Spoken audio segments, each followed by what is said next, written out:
It's a Gundam! Super Draco here, and welcome back to It's a Gunpla, the show whose name I did not entirely think out.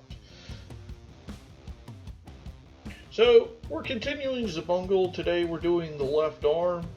Now, as much of a shock as it might be, the left arm is a perfect mirror of the right arm.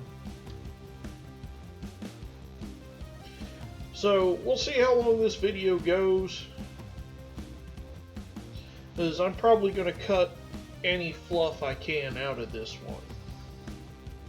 So, because I'm going to be editing this one a little more heavily, you're probably going to see that swipe transition a handful of times.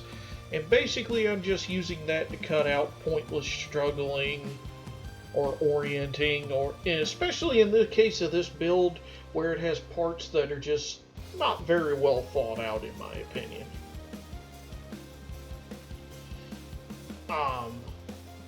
So I apologize if I do a hatchet job on this one, but since it's virtually it is a perfect mirror of the other arm. So essentially, I'm just trying to make this video where you're not watching the same thing over and over again. And because I didn't want the video to run long, that's why I did the arms as two separate videos. Because I can do this in one big long session, and I don't mind it, but for videos like these, I'm not going to tell anyone how they should or should not consume anything. But what I am doing is I want to make it accessible for everyone. So if people don't have time to watch big long videos, then they can watch shorter, then it's in shorter parts, but then it's in a playlist, so people who want to binge it can.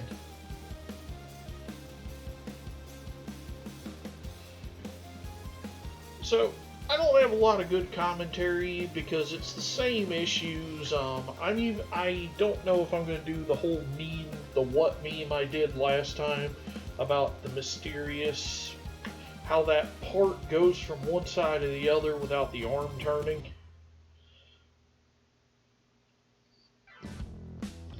Because frankly, it's still completely possible. I'm just stupid, but I honestly, looking at those instructions again, and I even, after I made the video, went and got them and looked again, and I still don't see where the arm was turned. The arm is in the exact same orientation, but that part's suddenly on the other side of the arm. Because the only note it says is that to build the Jiren type Xabungle, you have an extra cover you put over that panel instead of a wheel for the Elchi Xabungle. So I don't know.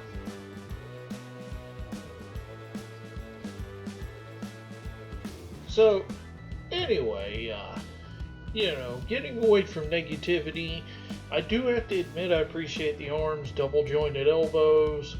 The shoulders actually have a good range of motion, and the only thing it's missing is a butterfly, but I don't even count that as standard articulation.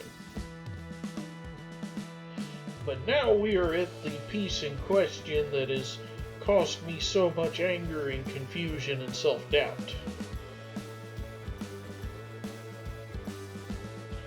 Now, since this is the left arm, that panel, I've actually got it in the same orientation the right arm had it in before it magically moved. Now, the other thing I'm doing with this hatchet job cut on this is I'm also just cutting out the repetitive having to clean up the underchannel sprues, the sprue pieces I missed. I mean, it's entirely my fault I missed them, but I stand by what I said earlier, that they undergated parts that didn't need to be undergated, and the fact that their instructions don't mention being undergated is pain in the neck.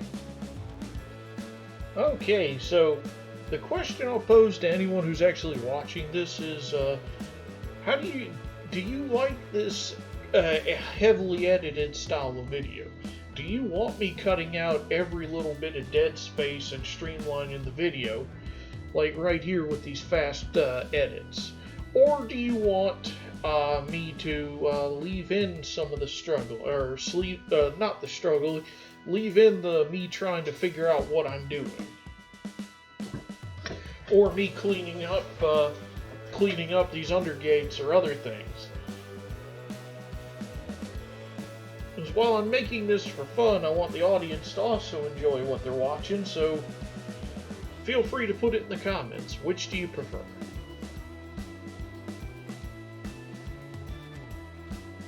And here we have a prime example of more of my award-winning camera work in cinematography.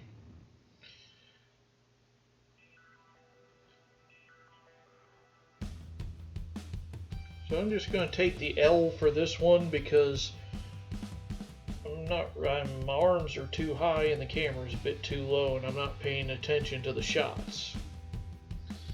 Unfortunately, this is if I had to call it anything, I'd call this when you get a person with ADD in that zone of heavy focus where they're not thinking about anything else but what they're doing. And it's a perfect mirror of the other build, so feel free to watch the other video. Enjoy all the memes and stuff I crammed into it as well. So this time, because I knew what was going on, I went ahead and built the arm in the correct configuration. Okay, so I need to refer back to the instructions. I don't know if that mistake is replicated on both sides or not.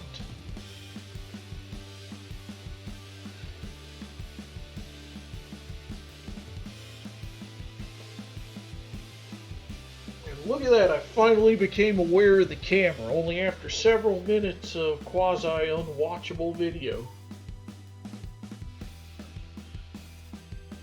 Eventually, I should get better at this, I would hope. This is another part of the build I do not like. Putting that ball peg in that socket, or that poly cap right there for the ball peg on his hands, really drove me nuts. Because essentially what you're doing is because there's nothing really holding that ball peg in place, plugging in a hand actually makes the arm want to pop apart. Because I ended up gluing both of those onto my Xabungle just so they would stop popping apart. And so with that panel done, all that's left is to put the wheel on. And so first thing we've got to do after we get our parts is build another tire, because I believe this will be like the, let's see, I believe this will be like the sixth, well, these won't be the 6 ones, but those will be the third and fourth out of 6 that we've built. And again, the detail on that tread, as many bad things as I have to say about this kit, the wheel, the treads, and the details on this are really on point. So then we put the wheel on for the Elchi type Xabungle. And that's about it for this episode. Thanks for watching. Check out my fantasy story on Fiction Press. Chapter 6 is live.